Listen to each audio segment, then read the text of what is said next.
আসসালামু আলাইকুম সুপ্রিয় শিক্ষার্থীবৃন্দ, সম্মানিত অভিভাবক, সবাইকে মনোহরদী মডেল অনলাইন প্রাইমারি স্কুলের পক্ষ থেকে আন্তরিক শুভেচ্ছা ও অভিনন্দন জানিয়ে আমি আমার শ্রেণী কার্যক্রম শুরু করতেছি। তো আজকে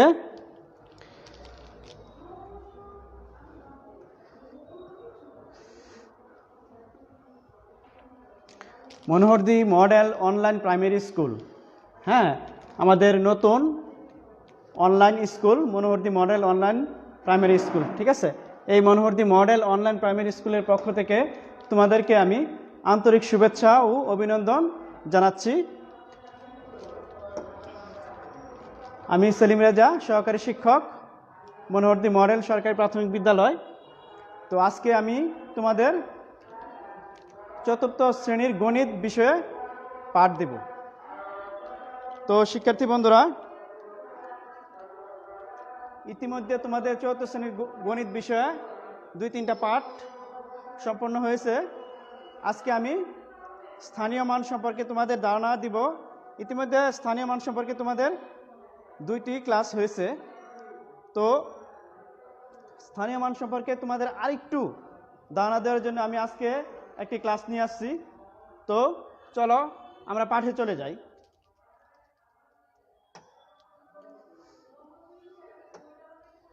তো শিক্ষার্থী বন্ধুরা, আমরা সাধারণত দেখি যে স্থানীয় মান এবং বড় সংখ্যা, ঠিক আছে, আমরা দেখব যে আজকের পাঠটা হচ্ছে বড় সংখ্যা এবং স্থানীয় মান। আমরা সাধারণত দেখি কি দেখা যাচ্ছে কি আমরা সাধারণত কি ছোট ছোট সংখ্যা পড়তে পারি। যেমন দেখো এই সংখ্যাটা কি, দেখো এরকম সংখ্যা আমরা ছোট ছোট দেখা যাচ্ছে এখানে 525 এটা পড়া যায়। তারপর দেখো এখানে লেখা আছে কত 2520, এটাও একটা ছোট সংখ্যা আমরা পড়তে পারি। তার চেয়ে আর একটু বড় দেখো 2345, এটাও পড়া যায়। ঠিক আছে, আমরা যদি আরেকটা সংখ্যা লিখি, দেখো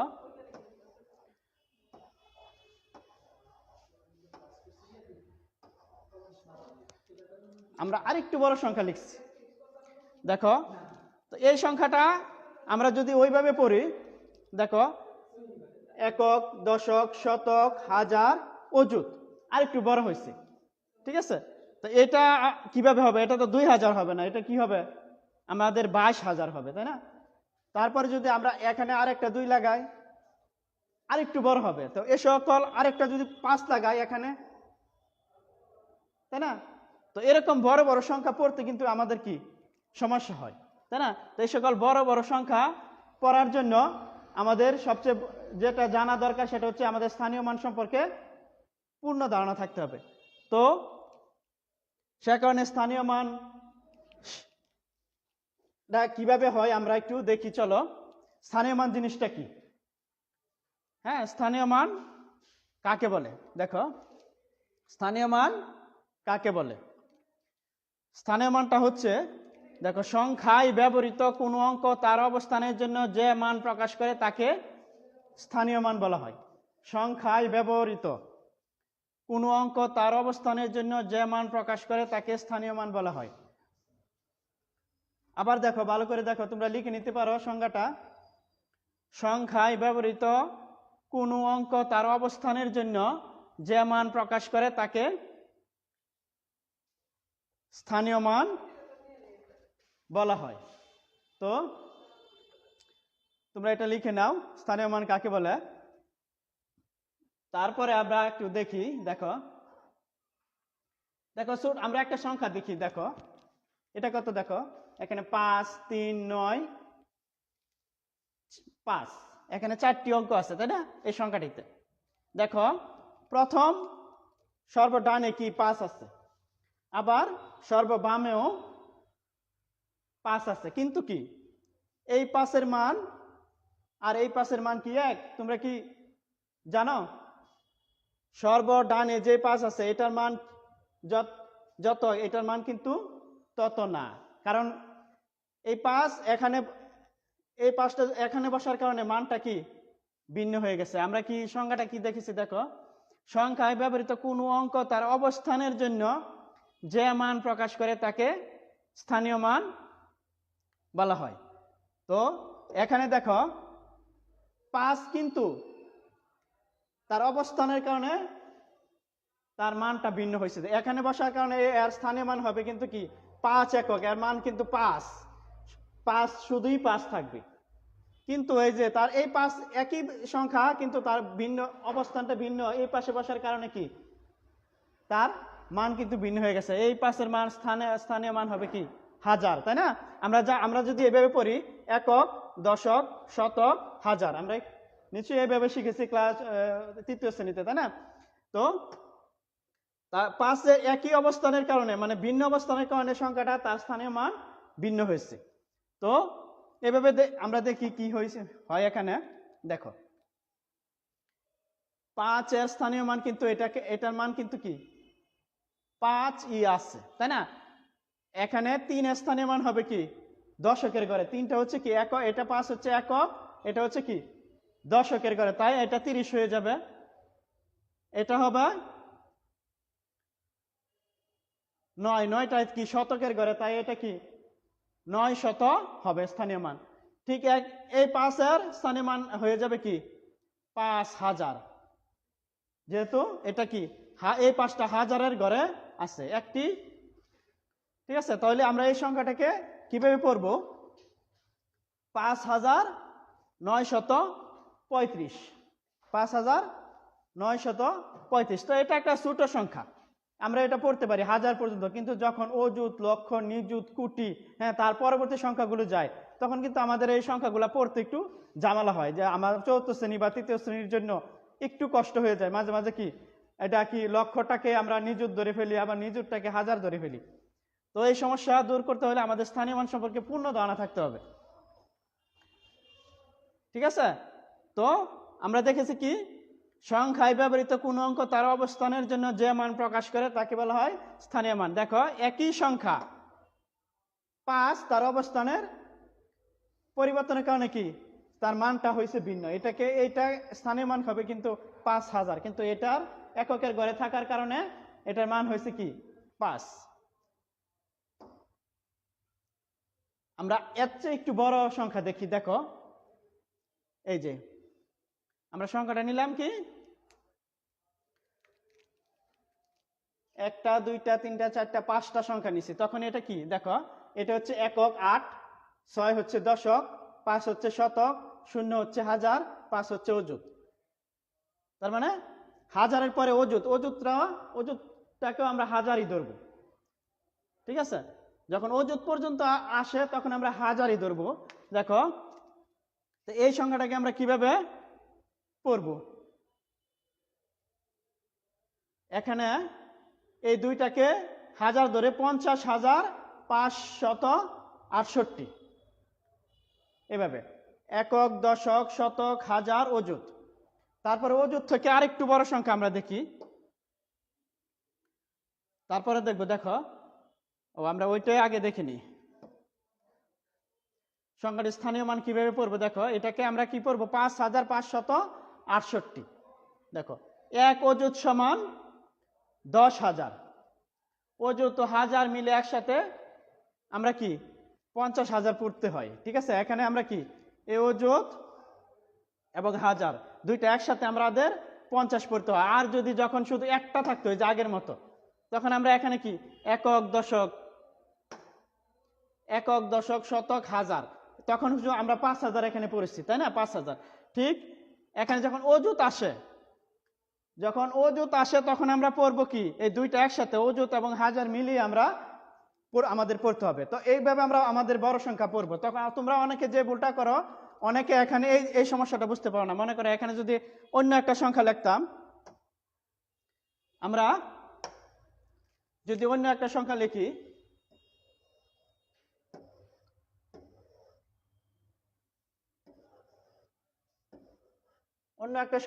দেখো একটু এই সংখ্যাটাই একক, দশক, শতক, সহস্র, অযুত।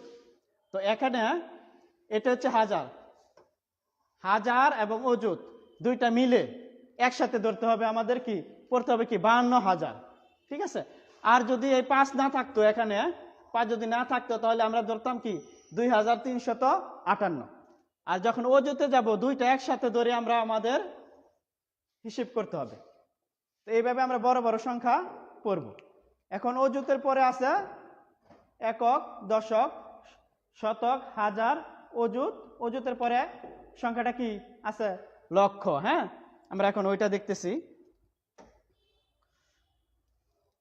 লক্ষের আগে আমরা এই সংখ্যাগুলোর কিভাবে স্থানীয় মান হয়, এই 5টা সংখ্যার। হ্যাঁ, আমরা আরেকটু দেখি। দেখো, এই যে 23,425 একটা সংখ্যা আমরা নিলাম।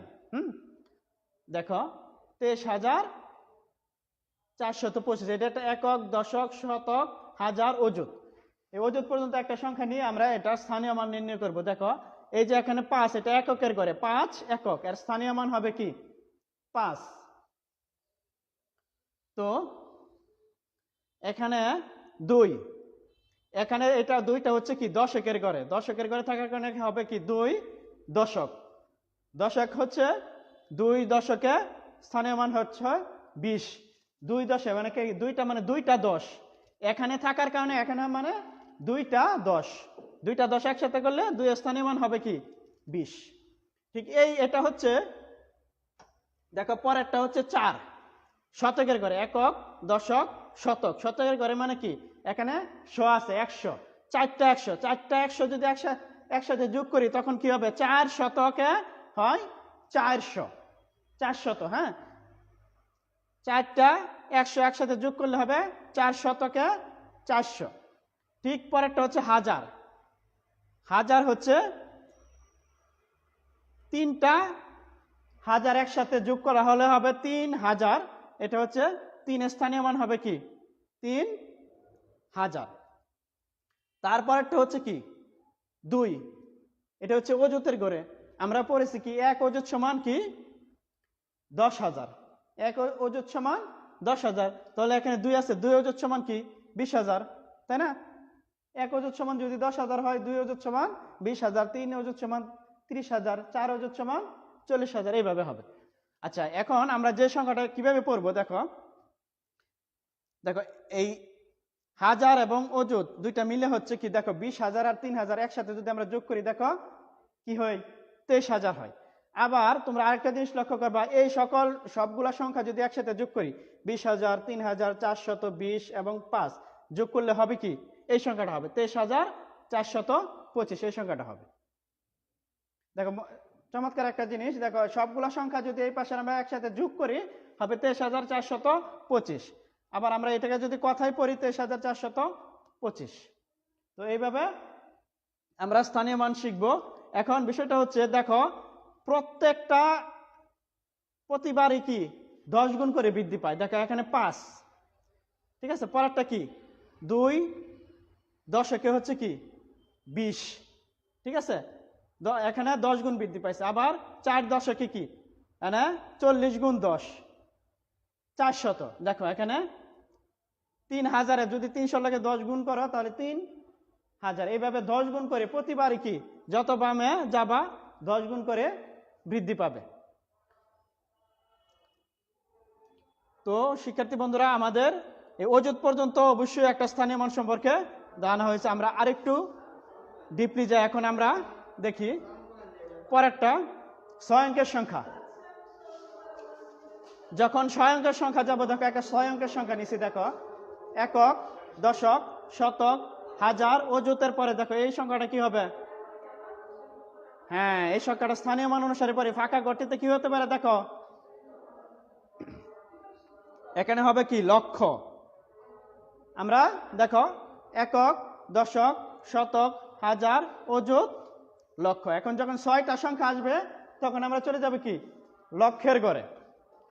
6টা সংখ্যা আসলে আমরা চলে যাব লক্ষের ঘরে। ঠিক আমরা যেভাবে অযুতের স্থানীয় মান নির্ণয় করেছি ঠিক একইভাবে আমরা কি লক্ষের স্থানীয় মান নির্ণয় করতে পারবো।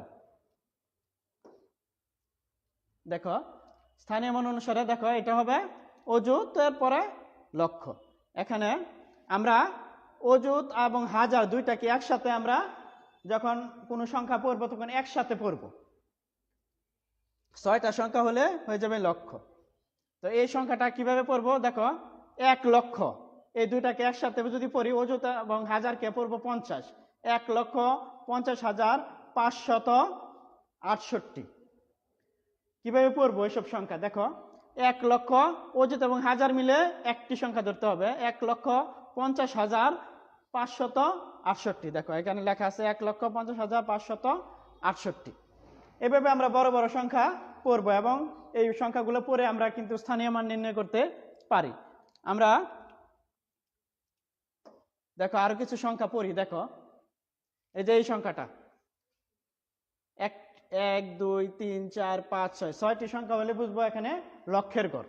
তো 3 লক্ষ, এই দুইটাকে পড়বো আমরা কি 84, একসাথে ধরবো 3,84,740। দেখো লেখা আছে 3,84,740। একইভাবে আমরা আরেকটি সংখ্যা পড়ি। দেখো এখানে এটাকে লক্ষ ধরবো 4,64,838। এভাবে আমরা বড় বড় সংখ্যা পড়বো 4,64,838। দেখো এখানে পরের সংখ্যাটি হচ্ছে 4,73,892। এভাবে আমরা কি বড় বড় সংখ্যা পড়তে পারি। আচ্ছা, আমরা আরেকটু উপরে যাই। দেখো এখানে 1, 2, 3, 4, 5, 6, 7টি সংখ্যা, তারপরে লক্ষের পরে আরেকটি সংখ্যা আছে। এখন কিভাবে হবে? এই সংখ্যাটাকে আমরা এখানে লিখেছি। দেখো এটা হচ্ছে একক, দশক, শতক, হাজার, অযুত, লক্ষ। পরের সংখ্যাটা হবে কি নিযুত। যখন নিযুতে যাবে কোনো সংখ্যা তখন নতুন একটা স্থান হয়ে গেছে, তখন কি এই নিযুত আর লক্ষ একসাথে আমাদের পড়তে হবে। লক্ষ্য করো, নিযুত আর লক্ষ একসাথে আমাদের পড়তে হবে। দেখো যদি আমরা এই সংখ্যাটাকে পড়ি,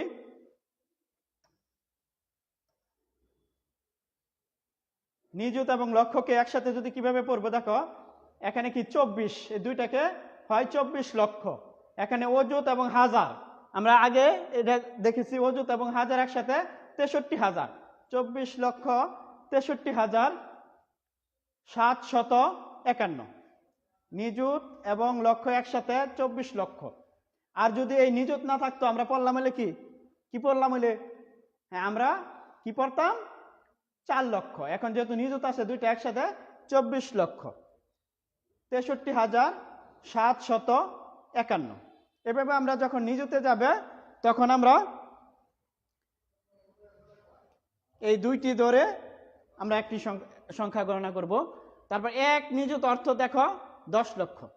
আমরা 1 অযুত সমান ধরেছি 10,000 আর 1 নিযুত সমান 10 লক্ষ। এটা জেনে থাকবা, এই নতুন স্থানকে বলা হয় কি নিযুত। যখন একটি লক্ষের পরের স্থানটা হচ্ছে নিযুত, আবার হাজারের পরের স্থানটা হচ্ছে অযুত, অযুতের পরে স্থানটা হচ্ছে লক্ষ, লক্ষের পরের স্থানটা হচ্ছে নিযুত, এবং নিযুতের পরের স্থানটা হবে কি যখন তখন 8টি সংখ্যা হবে। আরেকটি সংখ্যা যদি এখানে হয় ওই স্থানটা হবে কি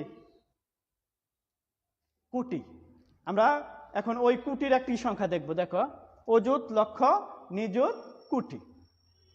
আমরা কোটির একটি সংখ্যা দেখি। দেখো আরেকটু বড় একটা সংখ্যা নিয়েছি। দেখো এই যে দেখো 1, 2, 3, 4, 5, 6, 7, 8। যখন 8টি সংখ্যা হবে তখন হয়ে যাবে কোটির ঘরে। দেখো আমরা এটা একটু গণনা করি। একক, দশক, শতক, হাজার, অযুত, লক্ষ, নিযুত, কোটি। এই যে নতুন একটা স্থান আমরা পেয়েছি। এই পরের স্থানটা হবে কি কোটি স্থান।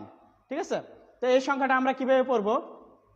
আমরা কি এই দুইটাকে ধরেছি আমরা লক্ষ পড়বো, যেমন 0 আর 5 মিলিয়ে, তাই না? তাহলে 6 কোটি। 6 কোটি, এখানে যেহেতু কোনো অন্য সংখ্যা থাকলে এটার সাথে মিলে যেত, যেহেতু 6 কোটি 5,02,017। 6 কোটি 5,02,017। তাহলে আমরা অন্য একটা সংখ্যা লিখি, এরকম বড় অন্য একটা সংখ্যা লিখি।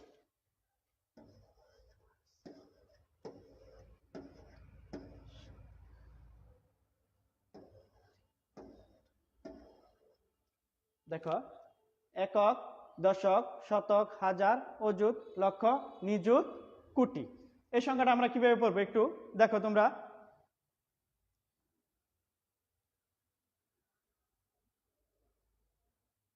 আমরা এটা হবে যেহেতু কোটির ঘরে, এটা হচ্ছে 5 কোটি, 5 কোটি নিযুত লক্ষ। হ্যাঁ, 5 কোটি, তারপর 83 লক্ষ। এই দুটাকে আমরা হাজার আর অযুতে ধরবো 27,321। আমরা এভাবে পড়বো বড় বড় সংখ্যা। দেখো 5 কোটি 83 লক্ষ 27,321। এইভাবে আমরা বড় বড় সংখ্যা তখন আমরা পড়তে পারবো এবং এটার স্থানীয় মান ওইভাবে তখন আমরা নির্ণয় করব।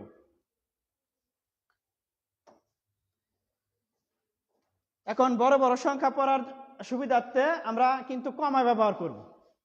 হ্যাঁ, কমা ব্যবহার করার কিছু নিয়ম আছে। দেখো কিভাবে কমা ব্যবহার করতে হয়। এই যে দেখো একটা সংখ্যা আছে, দেখো 7,53,65,780। এখানে প্রথম দেখো তিনটি সংখ্যা 1 2 3, তিনটি সংখ্যার পরে একটি কমা, তারপর দুইটি সংখ্যার পরে কমা, তারপর দুইটি সংখ্যার পরে কমা দিয়েছি। এখানে দেখবা হাজার, লক্ষ ও কোটির প্রতি স্থানের পর একটি করে কমা দিতে হবে, মনে রাখবা। হাজার, লক্ষ ও কোটি প্রতি স্থানে পর একটি করে কমা দিতে হবে। যেখানে যাও একটা করে, যেমন হাজারের, লক্ষ, কোটি। এই যে এখানে শতকের পরে কমা দিছি, তারপর হাজারের পরে যে অযুত এবং হাজার দুইটা মিলে একটা, তারপর কমা, তারপর লক্ষ, এই দুইটা লক্ষের পরে কমা। তো তারপর সহজ পদ্ধতি হচ্ছে মনে রাখবা, প্রথম 3 সংখ্যার পরে কমা, তারপর 2 সংখ্যার পরে কমা, তারপরে আবার 2 সংখ্যার পরে কমা। এটা হচ্ছে কমা ব্যবহারের সহজ পদ্ধতি। প্রথম 3 সংখ্যার পরে দিবা, তারপর 2 সংখ্যার পরে, তারপর 2 সংখ্যার পরে কমা দিয়ে তোমরা সহজে কি পড়তে পারবা। তো আমরা একটি সংখ্যা দেখি এটাতে কিভাবে কমা ব্যবহার করব। এই সংখ্যাটাতে কমা ব্যবহার করার জন্য এখানে আমরা একটা কমা দিব এভাবে, তারপর এখানে একটা কমা দিব, তারপর এখানে একটা কমা দিব। ঠিক আছে, তাহলে আমরা সহজে সংখ্যাটা পড়তে পারবো। আমরা যদি এখানে দেই, এটার এখানে কমা, এটার এখানে কমা, এটার এখানে কমা, দেখো 5,83,27,321। এভাবে আমরা প্রথম 3 সংখ্যার পরে, তারপর 2 সংখ্যার পরে, তারপর 2 সংখ্যার পরে এভাবে কমা দিতে হয়। দেখো এটার কমাটা এই যে ওইটা, যে এই সংখ্যার কমাটা এই যে প্রথম 3 সংখ্যার পরে, তারপর 2 সংখ্যার পরে, তারপর 2 সংখ্যার পরে। তার মানে কি হাজারের পরে কমা দিতে হবে, লক্ষের পরে কমা দিতে হবে, তারপর যদি কোটি আরো সংখ্যা থাকে ওই সকল সংখ্যার পরে কমা দিতে হবে। তো শিক্ষার্থী বন্ধুরা, তোমাদের নিশ্চয়ই স্থানীয় মান সম্পর্কে মোটামুটি একটা স্পষ্ট ধারণা হয়েছে এবং বড় সংখ্যা কিভাবে আমরা পড়বো। সাধারণত আমরা সবচেয়ে বেশি ঝামেলা হয় যে বড় বড় সংখ্যা আমরা কি পড়তে পারি না, আবার যদি পড়তে না পারার কারণে কি আমরা কথাই লিখতে পারি না। পরীক্ষায় আসে সংখ্যাটি কথাই লিখো বা অঙ্কে লিখো, তখন কি আমরা পড়তেই পারি না, মানে সংখ্যাটা কিভাবে পড়তে হবে। তো এভাবে আমরা সংখ্যা পড়বো এবং লিখবো। তোমাদের কিছু বাড়ির কাজ দিয়ে দিচ্ছি তোমাদের পাঠ্য বইয়ের। দেখো অনুশীলনী 1-এর দেখো এই উচ্চস্বরে পড়ো, কথাই লিখো, স্থানীয় মান নির্ণয় করো। তোমাদের বইয়ের 1 নং প্রশ্নই এটা আছে। দেখো স্থানীয় মান নির্ণয় করবা, পড়বা, লিখবা, তারপর এগুলি এই সংখ্যাগুলাই অঙ্কে ও কথাই লিখবা। তাহলে তোমাদের কি আজকে যে পাঠটা দিয়েছে, তাহলে কিন্তু যদি পারো তাহলে এই পাঠটি ফলপ্রসূ হবে আমি মনে করব। তো শিক্ষার্থী বন্ধুরা, আজকে পাঠ থেকে আমি বিদায় নিচ্ছি। তোমরা ভালো থাকো, সুস্থ থাকো। হ্যাঁ, ধন্যবাদ তোমাদেরকে।